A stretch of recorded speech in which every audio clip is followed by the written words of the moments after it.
मेरी पिछली कई वीडियो में आप लोगों ने बहुत प्यार दिया, उसके लिए मैं आप सबका बहुत बहुत आभारी हूँ। दोस्तों, प्रत्येक व्यक्ति के जीवन में उसकी सांसों का बहुत ही गहरा महत्व होता है। हमने अपने पिछले कई वीडियो में सांसों के बारे में बहुत कुछ जाना। सांसों का महाविज्ञान, सांसों का रहस्य और अपनी ब्रीथिंग टेक्निक पर मैंने कई वीडियोस बनाई हैं, जिन पर आप लोगों ने बहुत प्यार दिया। आज की यह वीडियो भी सांसों पर ही आधारित है। आज की इस वीडियो में हम अपने सांसों और मन के संबंध को समझेंगे। दोस्तों, हमारे सांसों का हमारे मन से सीधा संबंध होता है। हमारी यह सांसें न केवल हमारे जीवन के लिए बल्कि हमारे मन की स्थिति के लिए भी सीधे सीधे उत्तरदायी हैं। हमारे सांसों की जैसी गति होगी, हमारी मन स्थिति भी बिल्कुल वैसी ही होगी। यदि आप अपने सांसों पर ध्यान दें तो आप पाएंगे कि हर मिनट, हर सेकंड आपके सांसों की स्थिति भिन्न भिन्न होती है, क्योंकि सांस लेना जीवन की सबसे महत्वपूर्ण और सहज प्रक्रिया है। पर दिन भर हम तमाम हिसाब किताब में इतने डूबे रहते हैं कि हम सबसे जरूरी अपनी सांसों का हिसाब रखने में अक्सर चूक जाते हैं। इतना ही नहीं, हम में से अधिकतर लोग यही नहीं जानते कि सांस लेने की सही प्रक्रिया क्या है, सांसों पर पकड़ बनाना क्यों जरूरी है और किस तरह हमारी खराब सांसें हमारे तन और मन दोनों को दूषित करती हैं। दोस्तों, यदि हम अपने श्वसन तंत्र यानी अपने फेफड़े की बात करें तो इसकी क्षमता एक बार में 3 से 4 लीटर वायु को अंदर लेने तथा बाहर निकालने की होती है, किंतु हम में से अधिकांश लोग आधे से 1 लीटर वायु ही अपने अंदर ले पाते हैं और बाहर निकाल पाते हैं। इसका सीधा सा अर्थ है कि हम अपने फेफड़ों की क्षमता का 1/4 भाग ही उपयोग में लाते हैं और 3/4 क्षमता का उपयोग ही नहीं कर पाते। दोस्तों, हम मनुष्यों की तरह ही अन्य प्राणी भी सांस लेते हैं, लेकिन केवल हम मनुष्य ही प्रयास के द्वारा सांस लेने और छोड़ने में बदलाव कर सकते हैं। और इसमें बदलाव करके न केवल हम अपने व्यक्तित्व, स्वास्थ्य और क्षमता में वृद्धि करते हैं, बल्कि हम अपनी आत्मशक्ति तथा एकाग्रता में परिवर्तन कर अपनी आयु को भी लंबा कर सकते हैं। यदि हम अन्य प्राणियों के सांस लेने के तरीके और उनके जीवन काल को कंपेयर करें तो हम पाएंगे कि श्वास का महत्व हमारे जीवन में बहुत ज़्यादा है। एक कुत्ता जो कि 1 मिनट में 28 से 30 बार सांस लेता है और वह केवल 10 से 12 वर्ष ही जीवित रहता है। एक इंसान 1 मिनट में 15 से 16 सांस लेता है और वह तकरीबन 80 से 100 वर्ष की आयु तक जीवित रहता है। परंतु एक कछुआ जो 1 मिनट में 5 से 6 श्वास ही लेता है और वह लगभग 500 से 600 सालों तक जीवित रहता है। इससे एक बात तो साफ हो जाती है कि हमारी जीवन प्रत्याशा दिनों, महीनों और सालों पर निर्भर ना रहकर हमारे सांसों पर निर्भर करती है। यानी हमारे सांसों की गति कितनी है यह तय करती है कि हम कितने वर्ष तक जीवित रहेंगे।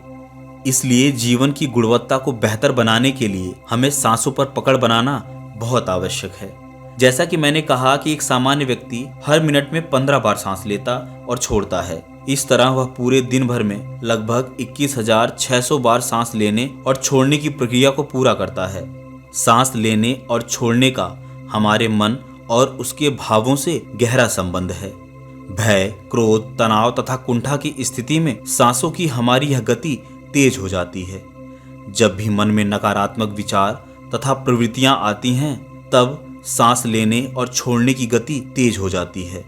लेकिन गहरी तथा धीमी श्वसन प्रक्रिया से मन को शांत, स्थिर और एकाग्र बनाया जा सकता है, जबकि अनियमित तथा जल्दी जल्दी सांस लेने से शारीरिक, मानसिक तथा भावनात्मक अवरोध जन्म लेते हैं, जो आखिरकार व्यक्ति को असंतुलित कर देते हैं, उसके मन में उथल पुथल पैदा कर देते हैं, व्यक्ति को असंयमित कर देते हैं, उसकी जीवन शैली को बिगाड़ देते हैं तथा उसके लिए अन्य रोगों का कारण भी बनते हैं। लेकिन एक व्यक्ति जो यह सब कुछ जानता है कि हमारे सांसों की गति से ही हमारे मन की स्थिति पर परिवर्तन होता है, और जब हमारे मन की स्थिति परिवर्तित होती है तो हमारे शरीर में कई प्रकार के रोग आ जाते हैं और इन सब का कारण केवल हमारी सांसें हैं। तो क्यों ना हम अपनी सांसों को संतुलित कर लें और इन सांसों को संतुलित करके एक अच्छा जीवन जिएं और साथ ही अपनी आयु को भी लंबा कर लें। तो दोस्तों, यदि आप भी अपने जीवन को रोगों से मुक्त करना चाहते हैं, अपने आप को स्वस्थ रखना चाहते हैं, अपने दिमाग, बुद्धि को एकाग्र करना चाहते हैं, अपनी बुद्धि को तीव्र करना चाहते हैं, तो इसके लिए आपको सांस लेने के यौगिक तरीके को अपनाना होगा।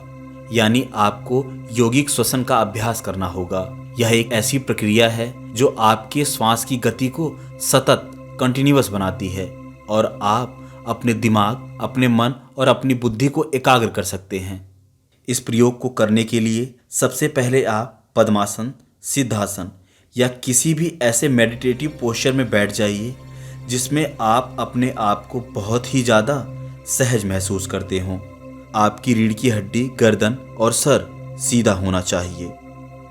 यदि आप बैठने में असमर्थ हैं तो आप लेटकर भी इसे कर सकते हैं। यदि आप इसे लेटकर कर रहे हैं तो आप शवासन में लेट जाइए। हाथ पैर सीधे होने चाहिए, शरीर को बिल्कुल ढीला छोड़ देना है। अब सांस को अंदर लेना है और पेट को फुलाना है। इसके बाद अपने सीने को फुलाना है, कुछ इस तरह जैसा कि आप स्क्रीन पर देख पा रहे होंगे। सबसे पहले आपको श्वास को लेना है,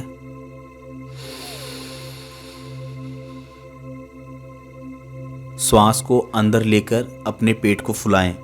इसके बाद आप अपने सीने को फुलाएं जब तक कि आपको यह फील ना हो जाए कि आपके फेफड़े और पेट फूले हुए हैं, इनमें पूरी तरह से ऑक्सीजन भर गई है।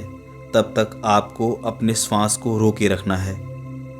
उसके बाद सांस को बाहर निकालते हुए अपने सीने को पिचकाएं। इसके बाद पेट को पिचकाएं, कुछ इस तरह।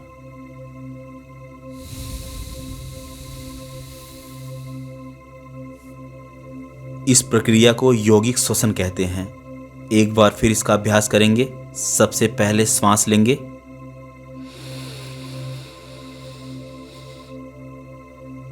पेट को फुलाएंगे, फिर सीने को फुलाएंगे। उसके बाद श्वास छोड़ते वक्त पहले सीने को पिचकाएंगे, फिर पेट को पिचकाएंगे।